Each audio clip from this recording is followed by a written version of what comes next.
Back in 2019, Miley Cyrus was joking around on a red carpet. Liam Hemsworth reportedly turned on her and said, "Could you behave for once?" Then there was Mika Abdallah and Jake Short, and somehow this felt even more pathetic because Jake was asked a ridiculously simple question: "Do you have a nickname for Mika?" And somehow things got weird.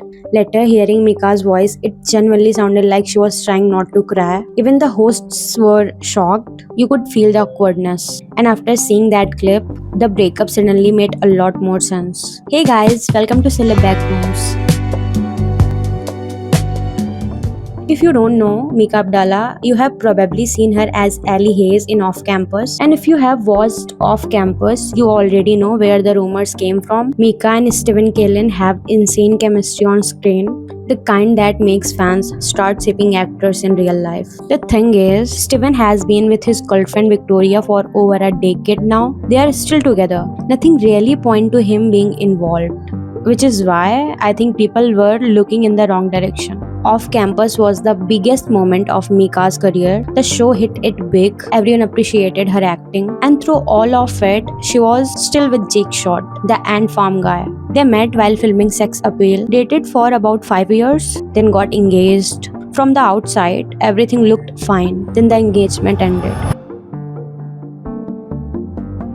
And after watching the clip, I don't think the cheating rumors were the real problem here. How would you describe Mika? I have 2 words. A lot of farts. No, that's pretty Fat. funny though. They're like, ah, some bitch. She's the best person he knows. The best person he's ever met, and I'm some bitch. So the host asked Jake if he had a nickname for Mika, and his answer, "Some bitch."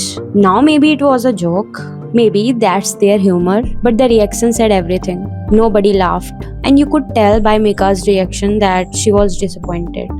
And this did not end there. Later in podcast, Mika mentioned she was cold. More than once, she asked Jake for his shirt. He kept saying no. Eventually, Natasha offered her one Can I instead. have your shirt? It was a I'm hotel room. so It was cold. dark. It was musty.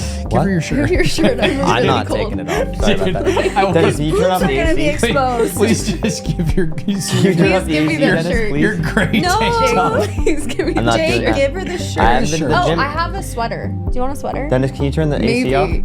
That moment stood out more to me than the nickname because the whole interaction felt off. And judging by the comments, a lot of people felt the same way. Thank God she left him.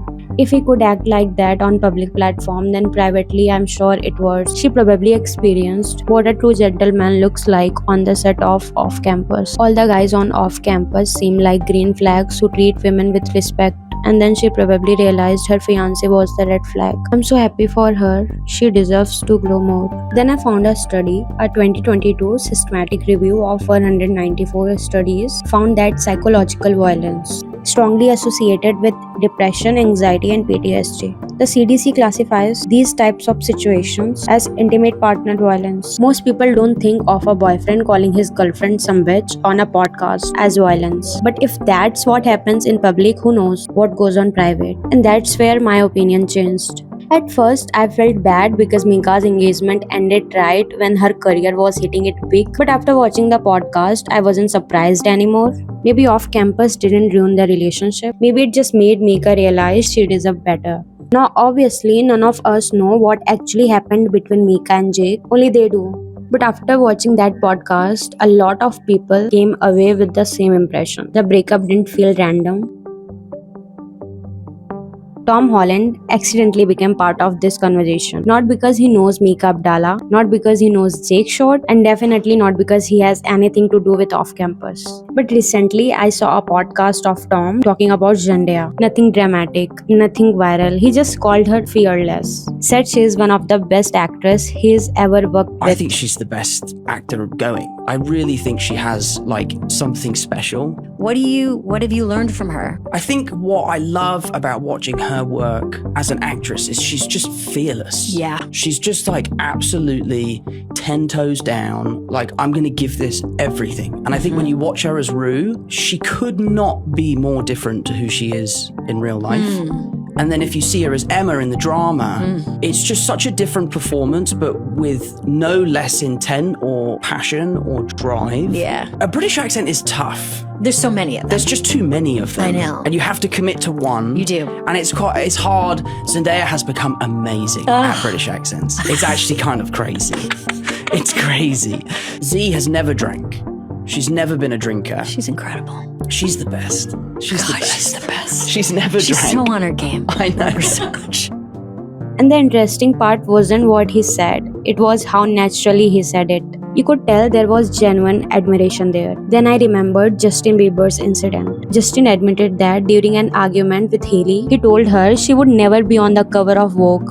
A horrible thing to say. But later, he publicly admitted that he was wrong. And that's why I keep thinking about those Tom Holland, Justin Bieber and Miley Cyrus moments. Not because they are perfect, not because every relationship needs constant compliments, not because respect is usually obvious. You can hear it, you can feel it. And when it's missing, people notice. People just expect basic respect. Especially when you are sitting right next to the person you love. So yeah, I don't think Steven had anything to do with Mika Abdallah's breakup. I think fans saw chemistry and created a story around it. But after watching those podcast clips, I understand why so many people stopped focusing on cheating rumors. Because the bigger question became something much simpler. How do you treat your partner when everyone is watching? And maybe the real story was never about another guy. Maybe it was about a woman realizing she didn't have to settle anymore. And judging by the reaction online, a lot of people think they already got their answer. What do you think? Let me know in the comments. And if you like the video, please like and subscribe.